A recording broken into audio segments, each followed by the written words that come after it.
I'm Chris Petty, and I'm one of the coordinators with the Colorado Front Range chapter with the American Pilgrims on the Camino. And today we're going to do a table talk on how did the Camino get to Spain? And we have Mike and Ruth Hoffman, who've walked many different Caminos, and I'm not even going to go into how many they've walked.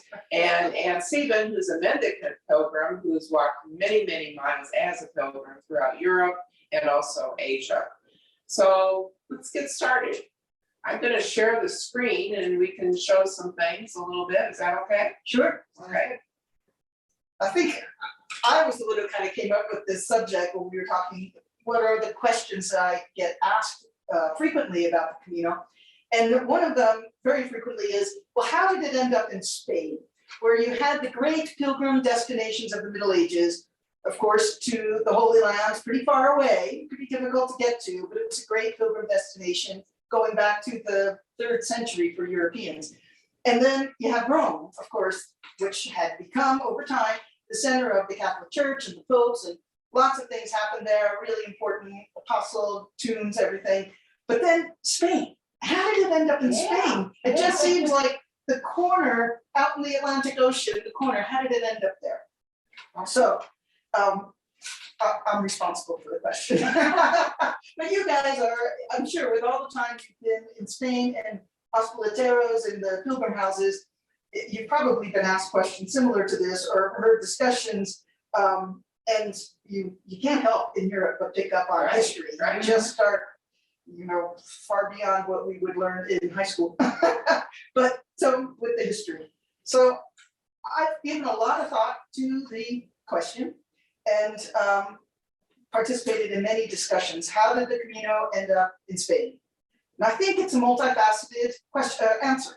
That the subject has to do with, firstly, the folklore tale that the Apostle St. James is, well, his shrine, his tomb, his relics are in the northwest corner of Spain. Yeah. Now, there's folklore that says he preached in Spain, in Zaragoza, and that's really fabulous. If you go to Zaragoza, the Basilica Nuestra Senora del Pilar is all about St. James having been there.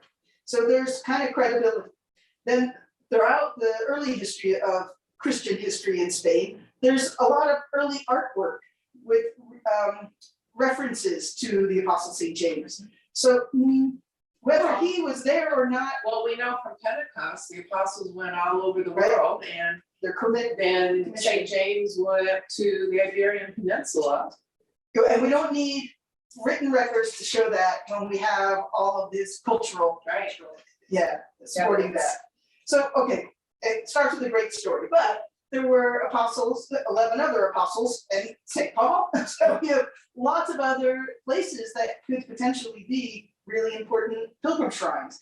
And the others are, but not like St. James. There's something really magical about it, something beyond just the fact that it's the shrine of an apostle.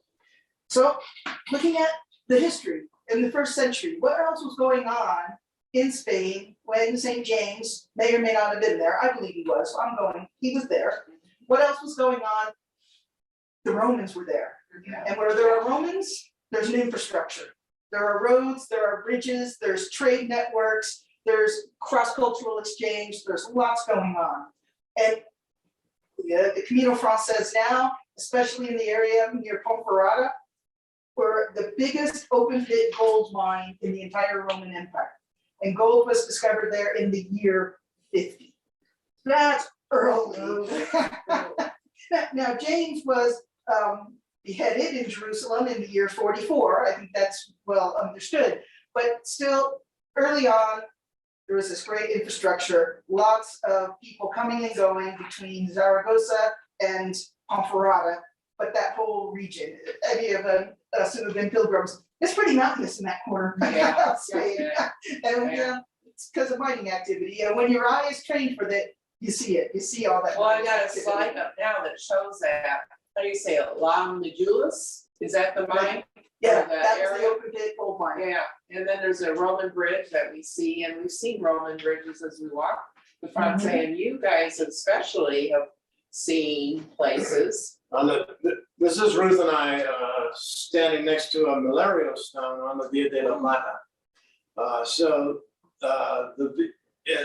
the Via de la Plata, there's one of the major towns is Merida, which if the roots of that term is like today we say Professor Emeritus. And that actually was the original name of the town, was Emeritus. It was a retirement Roman, it was a Roman retirement Village. Oh, wow. destination, yeah. So there's Roman amphitheaters, Roman temples in Merida. It's like the ruins to see. Naples, Florida. Yeah. That's fine. Right, exactly. Arches. And you understand why when you visit, it's a beautiful climate, just a beautiful warm summers and mild winters, and so these Malario stones are marking much of the trail. They're not common anymore, but there are a few still standing, and the Via de la Plata sort of follows the old Roman road going straight north out of Merida. So these are the kind of things you get to see, and you realize, that path. People have been walking or riding horses or carriages right past this stone for 2,000 years, literally. Wow. It's really interesting because in the city of Merida, or right outside of Merida, as you start, is Malario Stone Number one. one. Oh, Yeah, wow. the first one, and you actually walk past an old aqueduct Oh, Ah, nice. that's still there. You needed to have the Roman infrastructure to Yeah. attract the yeah. hordes of pilgrims. Yeah. And this is, centuries before the hordes of pilgrims were coming, Yeah. it had to have been established. Well, there's another bridge, and this is, going in, and lots of people who walk the Francais route have seen this going into Hospital de Obrego. And it was actually built in the medieval times, but it was built over a Roman bridge. Yeah. And then there's the various routes, and you can see the various routes there, up there for the Roman roads. And the Via de la Plata, actually, people say, well, it's because they transported silver, but that plata's not because of that. Apparently it goes with some Roman term of road or Oh, the something, Plata. the platea or something like that, yeah. So that's why it's the Via de la Plata, but that was there even before Roman times, because apparently sheepherders and farmers and stuff use that route to bring stuff from the south up. It totally makes sense that they would migrate the herds north and south through that central part of Spain Yeah. through the summer and the winter, just to find the fresh grasses. Yeah, Right. yeah. Yeah, people went where it was logical to go, and then the Romans built bridges there. Correct. And there are cobblestone streets. There's still places where you're walking on those old on cobblestone the- streets. On the Roman circus or the medieval? Uh, That doesn't matter. Yeah. Well, I know some parts of the Portuguese, you're walking along, supposedly the Romans. Yeah, I know there are Yeah. places of it. Porto Marin is also another place on the Camino Frances. That's, the bridge that's there is a Roman bridge, and it's, pilgrims walk across it, but I think they don't allow cars anymore, but they did, it's still functional. Okay, so in addition to the Romans having created a great infrastructure in that northwest, or leading to the northwest of Spain, there was a strong Christian history that even existed during the Roman times. So by the year 100, there was a cathedral in Lugo, not far from Santiago. There were two in Spain at that time. So wherever the Romans had been, that's where the early Christians were. I mean, those were the ones who converted to early Christianity. And then came the Swabians and the Visigoths. So getting up to the 4th, 5th century, 6th centuries, the number of cathedrals expanded, especially in this northwest part of Spain. And along Leon, Astorga, all these other places, lots of cathedrals in the early centuries started popping up along. And I got some photos up there, Oh, look at just these. showing the way they are right now with Lugo Oh, and yeah. Astorga, Leon, Valencia, Pamplona, and then area Flavia. And we'll go into that in a bit, but that's, now it's become Santiago, it was moved to Santiago. The diocese Yeah. there. And it's important to note that each diocese, each cathedral would have a bishop. So getting a little bit further in time, in the year, 778 thereabout, way up in Aachen, Germany, Charlemagne had the great vision of Santiago, St. James, being down in Spain, calling him to come, bring your armies down and keep the Moors away. We have to preserve this northern strip of Spain for Christians. And this image that he had of Charlemagne had of St. James was remarkable. The floppy hat, the cape, the scallop shells, the staff, the water gourd, the shoulder bag, and then the pilgrim credential. So under Charlemagne's time, let's bring the armies down. They got to Roncesvalles. Charlemagne did not cross the Pyrenees, but his nephew Roland did, and then the Song of Roland came about that disastrous military catastrophe, but it was a Song of Roland, and it really was popular and sung throughout Europe afterwards, really making it kind of romanticizing this whole idea of what's over the Pyrenees. It was Charlemagne who kind of was behind that, and Charlemagne created the concept of the pilgrim credential. He liked the idea of people traveling around in a peaceful way, Pax Romana or Pax European. He liked that under his reign. So this pilgrim credential was his way to control that. What he said on a piece of goat skin, the signet ring of the bishop was your passport to continue.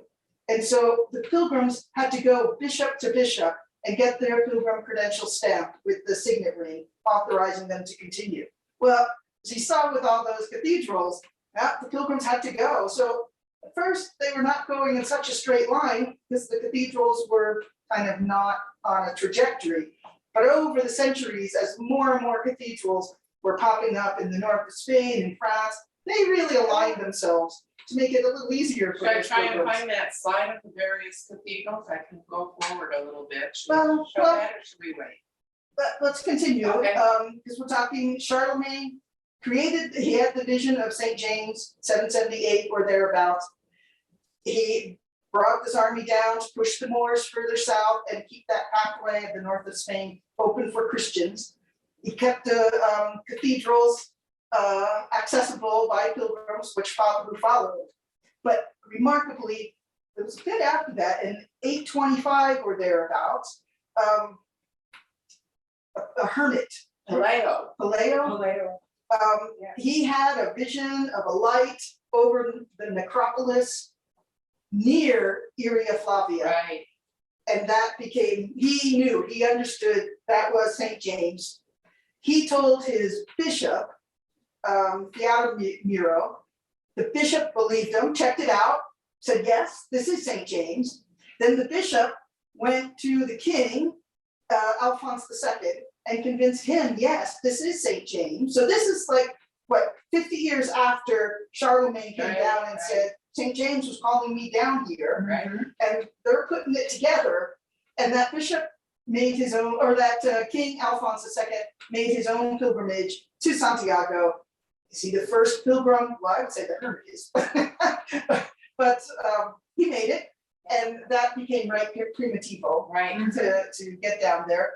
And I'm not sure whether the king was he in Oviedo or was he in Lugo? I'm not sure where. But it's Barcelona? it was somewhere along there that he came down, Yeah. but yeah. so, you know what, first pilgrim of importance, I don't know, but it started the ball rolling. I mean, Yeah. you want endorsement, get a king. That'll help you. Interestingly, the cathedral in Oviedo is, in English, it would translate to the Cathedral of the Savior. And then, so there's a little bit of a joke. If you go to Santiago, if you go to Oviedo, you're visiting the Savior. If you go to Santiago, you're visiting the servant. And in Spanish, it turns out to be a really neat rhyme, which I wish I could quote right now. Right? But Oh, yeah. I'd sort of forgotten it. I just not thought of it. So San Salvador would be the cathedral. yeah, and the servant, Servitor. yeah, something like that. Yeah. Okay, we're on it. That's what Tune in again again next week. And you can walk to Oviedo on the Camino Salvador. So Oh, it goes from Leon to Oviedo in about somewhere between 5 and 8 days, depending on how far you walk Oh, each day. you know, when I was in Lyon, I saw an Just arrow that pointed Just, towards it. if you're on the Camino Frances, leaving Leon, just before you cross the bridge, to leave the city, the right-hand fork. Yeah. Yep, goes right up there. So, you know, once that king did his thing, Alphonse, so now we're in middle 800s. Things were getting popular. Nothing was smooth and painless, but as time went by, some of the monks from the monastic communities in France and or Gaul at the time, no, I think it was France, they started coming over the Pyrenees. And Cluny, I mean, that kind of made, a lot of those monks there had a big influence. So they're a little bit later, but they're 11th century. Okay. So some early guys were coming in the 10th century, 11th century here and there. Okay. But 11th century, the boom was going on. Well, what happened was that was coincident with the first Crusades. 1096, I think, was the first crusade was called. And then not long after that, 1117, it was over, stalled anyway.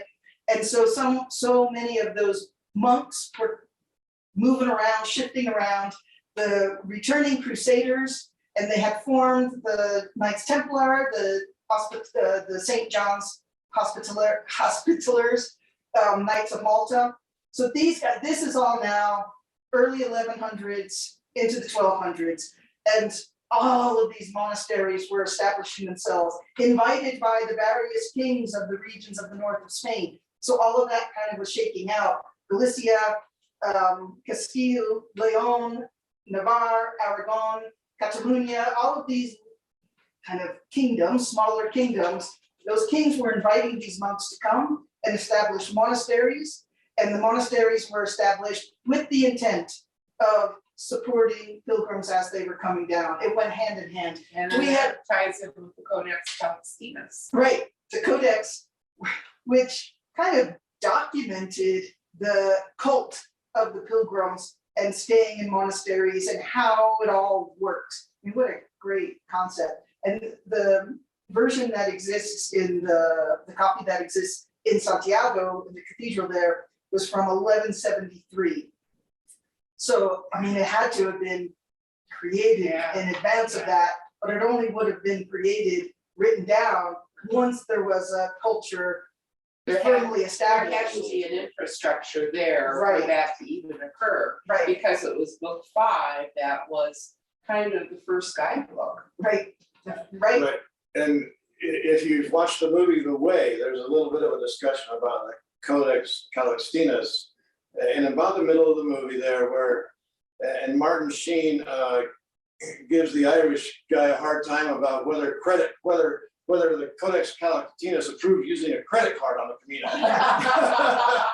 And then he proceeds to get drunk and embarrass himself. But anyway, yeah, we're pretty sure that Codex Calixtinus does not mention credit cards. No, I don't think it did. Well, it's interesting because the infrastructure did. The Knights Templar were the ones who developed banking systems of Right. lines of credit. Yeah. You know, Probably so closer than we think. if it's not a credit card per se, it's a note written and sealed, There you saying this pilgrim has credit Right. of such a limit. So yeah, it's not that far off.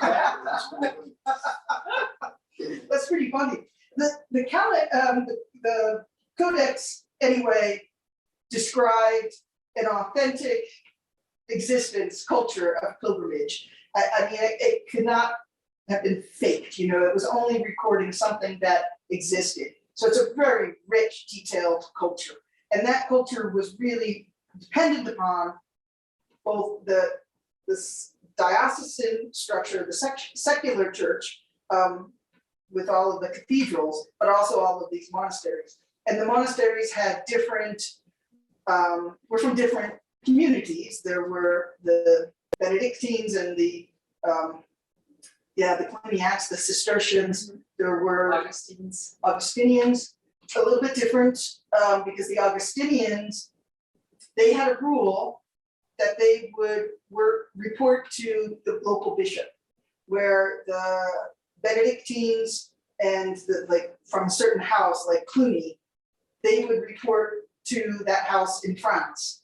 And so then they would report to their local abbot or their local prior, who reported to that guy. So there's wherever there's an infrastructure, there's a chain of command, there's administrative levels, there's complications, but there was really good guys. Those monks who were there and the nuns, there were certainly a lot of monasteries of women that popped up to take care of the pilgrims. It was an arduous thing, and pilgrims, as we all know, need a lot of foot care, if nothing else. Absolutely. So I put up this little map here that you have of the various monasteries that are still in existence, are now in ruins, or now being used as something else. Right, so those yellow lines, I see it here, these are some of the various pathways, Caminos to Santiago, the Norte, I think that's the San Salvador there, cutting up.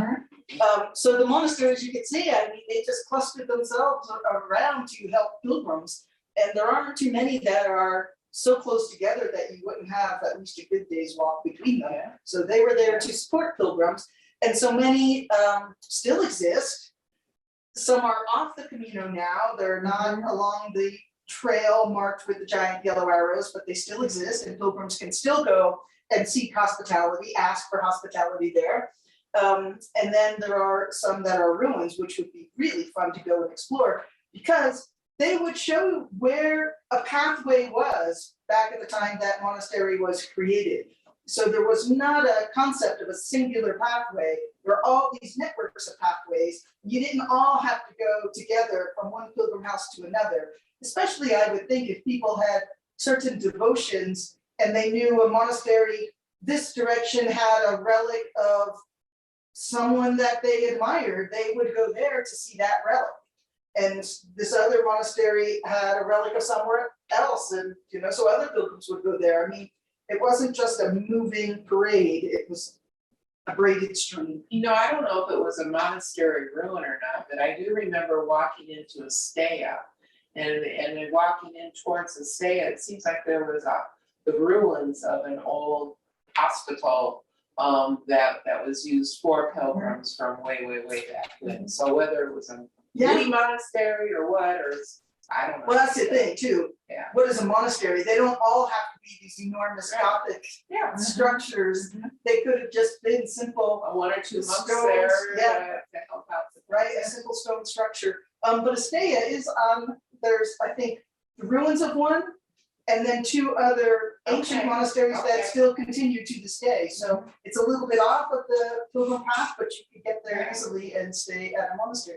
There's on the Camino Primitivo, there actually is a long day over a pretty substantial mountain range. It's called the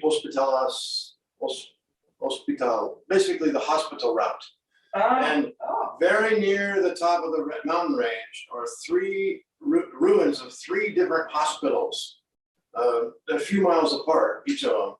And they're just, rock walls now. Yeah. But they were hospitals specifically designed to care for pilgrims, because it was a difficult stage. Yeah. And so It's interesting, the term hospital didn't always mean a place to be cared for, a place for sick people. It was a place where pilgrims would seek hospitality. Hospitality, so Right. they may have been more like hospitals instead Right. of hospital, the way we think of a hospital today. So Right. probably were, Yeah. I think it's really a rich experience to stay in monasteries as opposed to staying in something like a hostel that's been secularized. Commercial. Yeah, I mean, because you can still to this day participate in evening vespers, and it's just so wonderful after you're so exhausted from walking all day, and you sit in this cavernous place with this echoing chanting of the monks or of the nuns, and you're a participant in it, and it's just so, I don't know, surrounding. Builds your spirit. On the Camino Francés, if somebody is interested in walking the Camino Francés, it's a really excellent possibility for that is Samos. Oh, I love Samos, Samos. yeah, the mini- Oh, It's sort of an alternate route. It's not, Right. you have to just get off the main Camino just a little bit, but it's a very doable route. It's marked well, and the evening chanting of the monks Oh, no, is they're wonderful. They're Benedictines. I think. I think you're right. I think they are good. Yeah, and actually you can take a tour of the monastery as well too, and you can Right. see their pharmacy with the herbs and then all the artwork Yeah, the around there. artwork is It's just- unbelievable. And we can go on talking Yeah, about yeah, that yeah. monasteries Yeah. forever. It's so great, it's such a great part of the Well, experience. well, you stayed at a monastery here. Can you Right. tell a little bit about that? That's Yeah. on the Primitivo? Yeah, this was on the Camino Primitivo between Oviedo and Lugo, the two fairly major towns there. And this little town, the legend is that there was a toddler royalty, either a king or queen, and I'm not sure which, that wandered off into the woods and got lost. And you can see how that easily could happen. I mean, it does happen. But in this particular legend, a mother bear took the toddler into her cave and literally nursed the toddler as part of the legend until the rescue crew found it, rescued him, So they have these relief sculptures. There's at least two different relief sculptures. This is one of them, and then there's another one where you can see the bear caring for the toddler Suckling. royalty. Yeah, it's really an incredible legend. But it's important enough that they still have these sculptures on the wall of the monastery. Yeah, that's cool. Rich, yeah. So many places have these just delightful local stories that unexpected, you're just surprised, and you just can't question it anymore because every day you're surprised. And then in the 1100s, 1200s, when they started building these great Gothic ones, the monk scholar architects got very clever. And where's the one San Juan de Ortega, I think, where they've only recently rediscovered that the architecture is in such a way that the light on the solstice comes in and illuminates. It's on the Annunciation, right? So there's a panel carved into the And it happens at the spring equinox and the fall equinox, I believe, or in the Okay. spring and fall. Okay, It's when it happens, that this light shines on and you can see Mary and her sister. And cousin Elizabeth. That's it. Details, but I mean, it wasn't just a place to host pilgrims.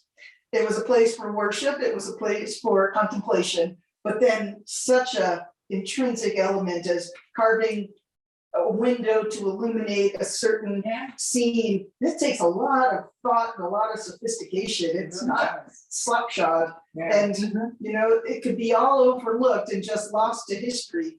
But when you have so many pilgrims today passing through, you get to re-experience these things. I think that's a good number of these architectural surprises exist in many of these monasteries across the north of Spain. Sorry, we could go on about this.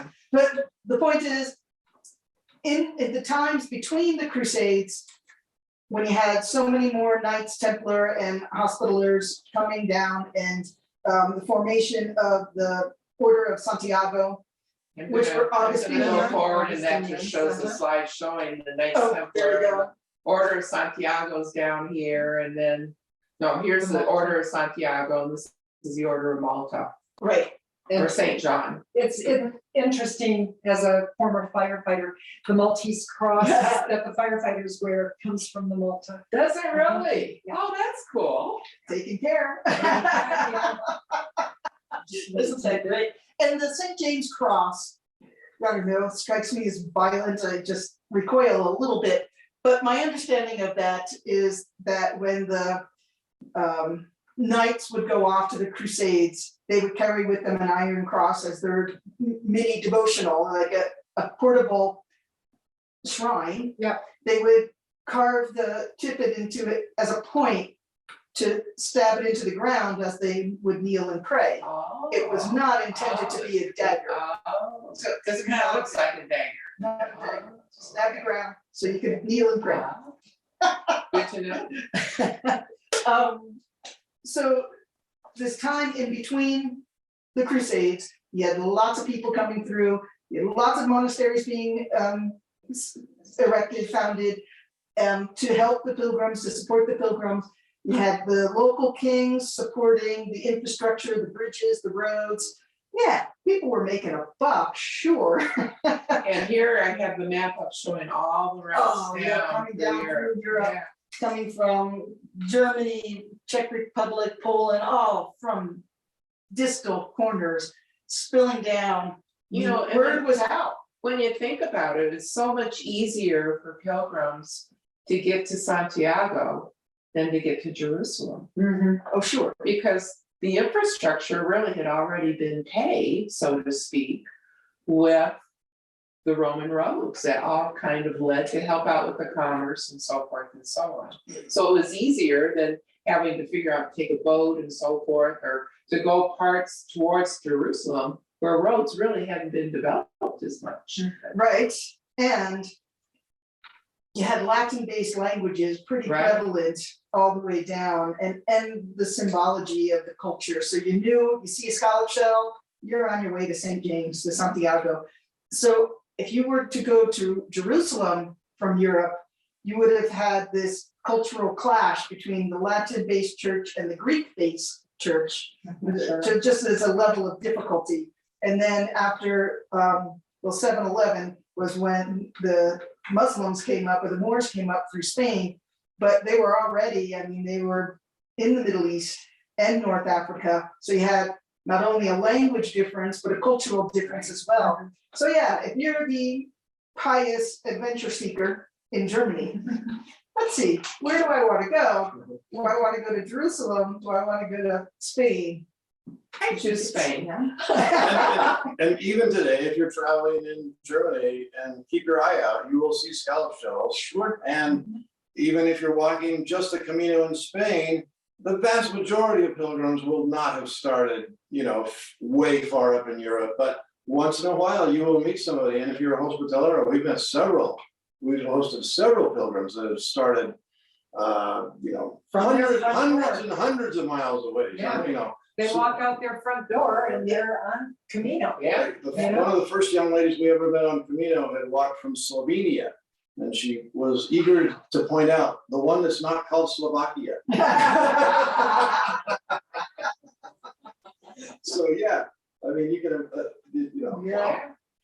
I started at the tomb of Charlemagne in Aachen, and just sort of around the corner is a Benedictine monastery of women who they host pilgrims. It's part of their thing is to take care of pilgrims, and it has been part of their thing for centuries.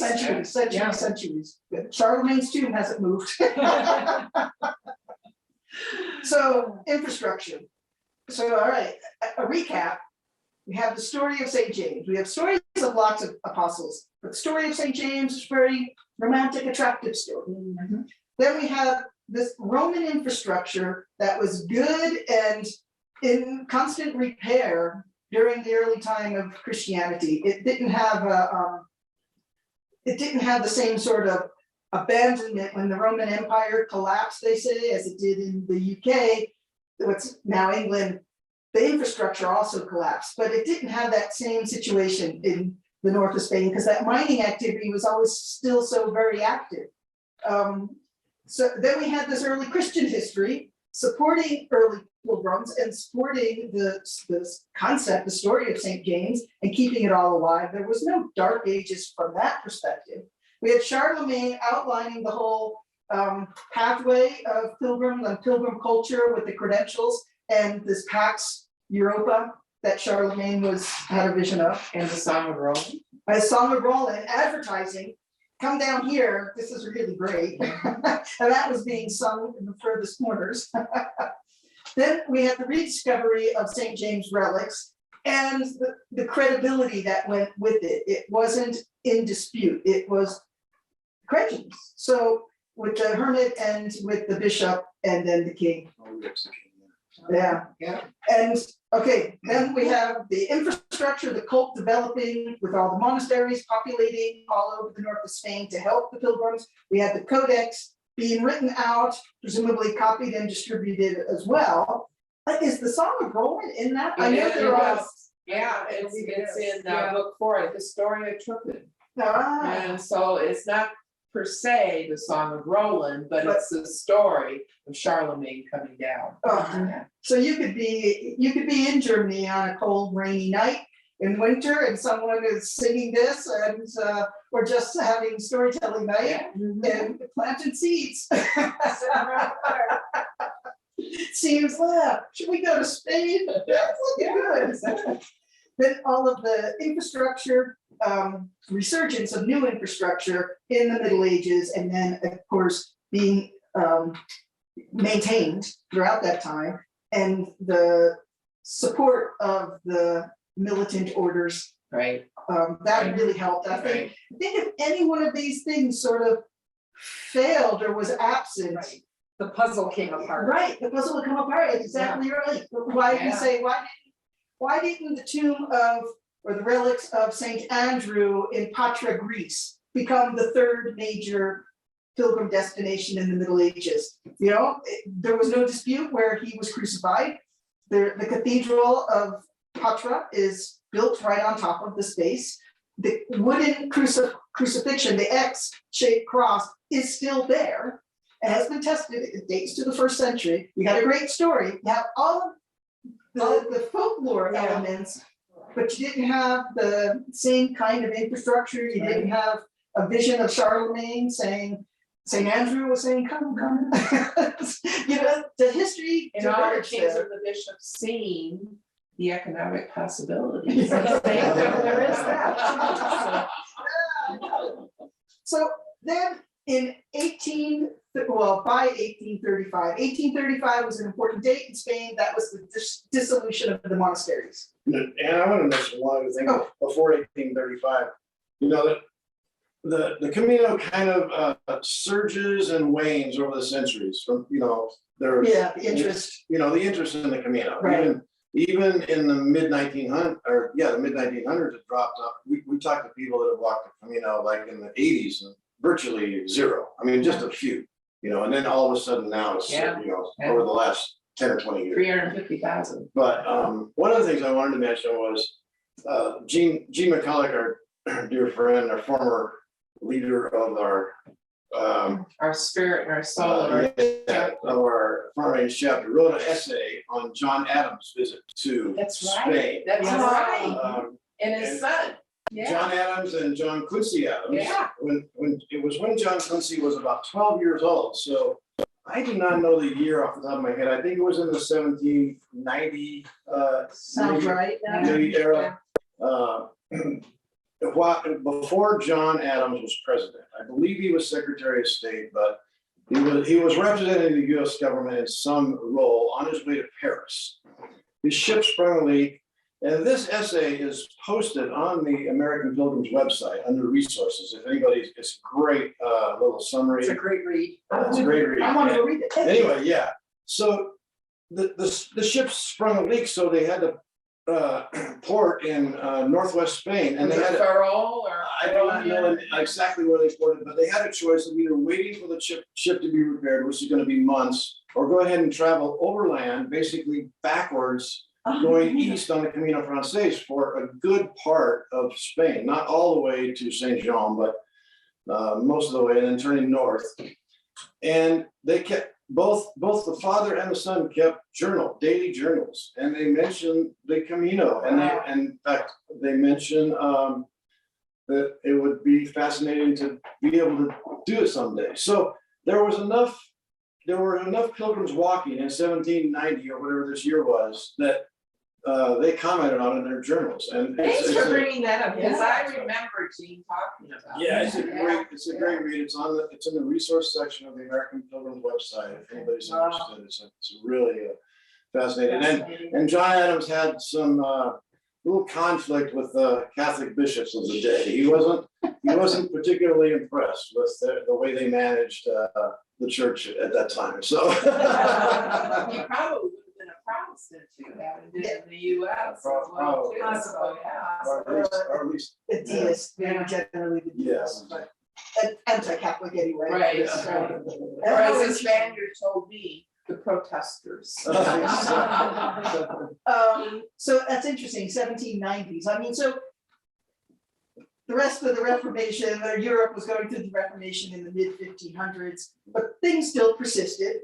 And there were pilgrims, maybe not as many, or maybe not as many made themselves known. They did private devotional pilgrimages without going to get registered somewhere, and so the numbers would not reflect I mean, necessarily. I think all it's of just a the great reference, it's an independent source that verifies Camino activity at the time.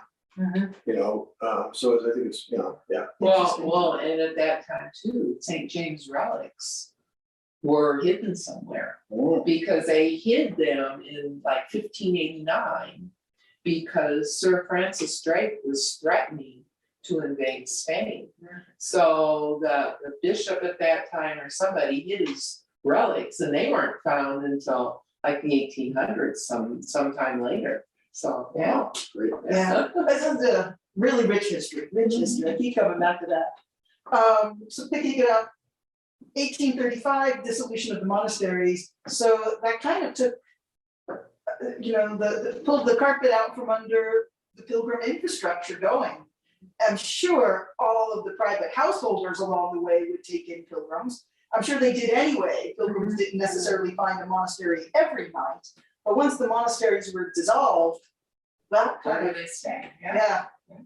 so took away maybe some of the populace of pilgrims, but the monasteries eventually came back. Resurgence of them. And interesting, it was in 1886.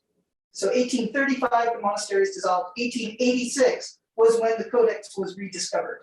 So it had been, I think, in the bowels of the cathedral at Santiago and forgotten about.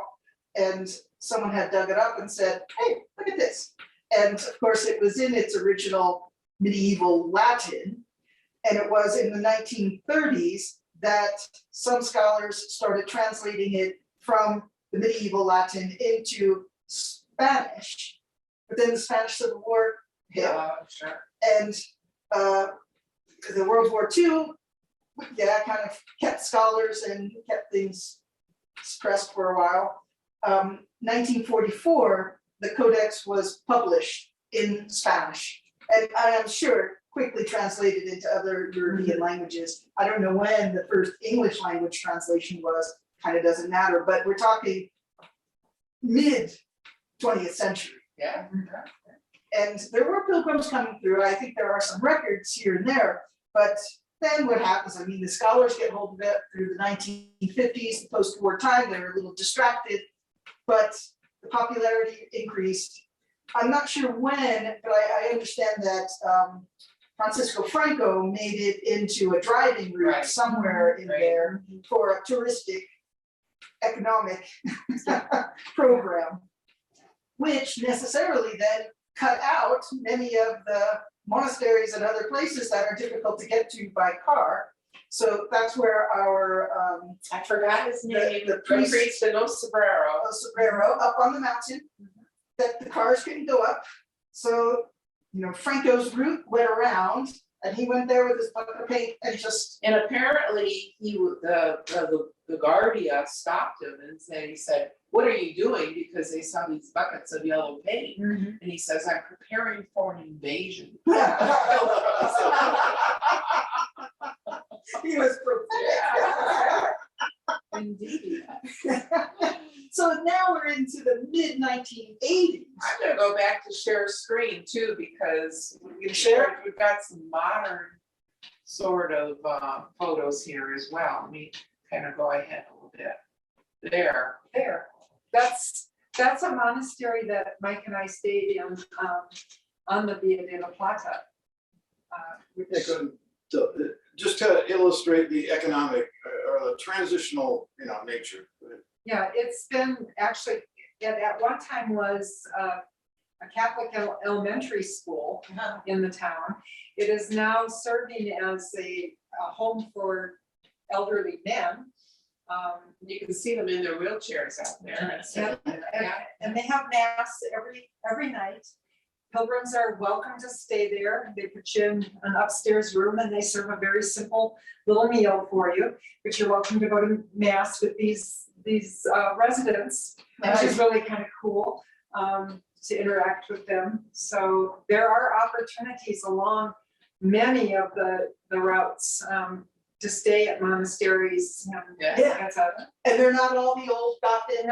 No, I mean, this looks fairly modern. Yeah, it does. And then this was an albergue you stayed at. Yeah, I mean, just referencing the economic impact of the Camino. This was in a little town called Fonfria, which is near Osabrero. Ruth, tell about going in there and meeting them. Okay. Yeah. We went in to check in as pilgrims, and this young man was helping us, and he had a picture of a little baby boy. And so we asked in the process, is this your son? And yes, it's my son. He is the first child born in this village in 26 years. And so that the Camino, actually the resurgence of pilgrims, allowed this gentleman and his wife to move back to their little village and help their parents run this albergue. They serve a communal meal in this round building, which is just phenomenal. Yeah, the building looks ancient, but it's not. It's just, Right. It's definitely reminiscent of the Yeah. El Sobrero. Exactly. It really is. What's that, Iron Age? Yeah. And so this little boy has numerous surrogate aunts and uncles and grandparents. It's only a village of probably 40 or 50 people, but every adult is the aunt or uncle. Little baby. I stopped sharing now, but that rejuvenation, Right. because of what you're gonna bring up about UNESCO. Right, so we're up to the mid-80s, 1984. Pope John Paul II went to the cathedral at Santiago and said, this is really great. Do you know the history? And let's talk about the history of the Camino for unifying, the concept of unifying not only the Christian communities, but all of Europe. Because it was a way since the time of Charlemagne to unify Europe, maintain certain cultures in little corners, but then have a cross-cultural exchange. Without the Camino, Europe would not have developed the way it developed. Right. And so Pope John Paul II went there in 1984. And then in 1987, it was declared, the Camino to Santiago was declared a cultural itinerary, a European cultural itinerary. And so earlier you had the map of all of those pathways streaming down from distal parts of Europe. So they're all this network as a European itinerary with the idea that they would all be mapped and indicated in the same way as a unifying element. I think it's just really wonderful. People are people, pilgrims are pilgrims, pilgrims are people. So then in 1989, Pope John Paul II went back. He walked 100 meters with his walking stick and said the world needs more pilgrims. Yeah, now look. So that was, what, 4 or 5 years after the priest with his bucket of yellow paint, Yellow arrow. painting the yellow arrow, said, preparing for an invasion. Well, the invasion has come. 1993, the Camino and the cathedral at Santiago, and I think some of the other cathedrals subsequently were declared UNESCO cultural sites. So really important to the history of Europe. So, I mean, we could go on talking for days, but in the question, how did the Camino end up in the corner of Spain? You know, why did this become this third most important shrine in all of Christian history for pilgrims? I think it's all of these things. Have we missed anything? Just this confluence had to happen. Yeah, all of these things come together. Well, one other thing I thought of mentioning is that the main Camino Francés, going east and west, is sort of the focal point of all those other routes going through Europe, kind of meet in that corner of Spain and then come across the north. But like the Via de la Plata is an ancient Roman road. So people have been walking, that route forever. But at the same time, I know, and I don't know the exact date, but I want to say about 25 or 30 years ago. In order for it to really be a practical Camino route, there had to be a network of albergues and so forth along those, in these little towns that some of these towns were just literally dying at that time in history. So there was, and I think this happened in more than one occasion in Spain, where you had this group of representatives, mayors, local government officials got together and said, let's take the action that's needed to make this a pilgrim route. We have to have we have to have trails through private property. We have to have markers on the trail. We have to have the pilgrims be confident that there's going to be a place to stay in this next little town. And they did that on the Via de la Plata just a couple of decades ago, maybe 3 decades ago. So even though the route has been used by humans for thousands of years, even prehistoric, surely. Yeah. But to make it a Camino route, it took an intentional effort. That's what I want to get around to. Yeah. Right. Now, the Camino Frances, maybe evolved more organically, but some of these other routes, there's been an intentional effort. It just didn't happen accidentally, Well, I would say the same for Camino Frances in modern times. Right. But so since since 1989, when the Pope said the world needs more pilgrims, that was sort of the gun going off. It's begun. And another thing I want to add is that's one of the things American Pilgrims donate or contributes to the Spanish Caminos. Through the American Pilgrim grants, you'll see there's albergue improvements. I know there was an albergue in a little town where they needed another bathroom. They only had one bathroom, so the American Pilgrim grants enabled them to add another bathroom. And then the route markers on some of these alternate routes have been, I know for sure, the grants financially funded through the American Pilgrim grants. So thanks for bringing that up, because if you ever wonder, well, why should I become a member of the American Pilgrims? exactly. If you love the Camino, that's exactly why. It's really direct. Yeah. And it's not only the American Pilgrims, because there's the confraternity in the UK and in Canada. They're all, so many countries have similar concepts beyond even in Europe. Right. It's like, because it's such a phenomenon. And over these last 30 years, really 32, 33 years since the Pope said the world needs more pilgrims, the world has gotten out. How many were in Spain? 350,000 or something in the year before COVID hit. And it hasn't completely died out. It still continues. And there were still some pilgrims during 2020. During 2020 and then 2021, I think, just shy of 200,000. right, so it's springing right back up. And then I can imagine what's going to be like this year, with this being the second year of the Jubilee year or Yes. Holy year. And it's not only bringing attraction for pilgrims to get to Santiago, but for pilgrims to go to other pilgrim destinations, not only throughout Europe, these historic traditional ones, without the fame and recognition as the Santiago Camino, but all over the world. So it's been a great phenomenon. Growing pains, difficulties at times. It would be frustrating if you got to the designated pilgrim house and there's one bathroom.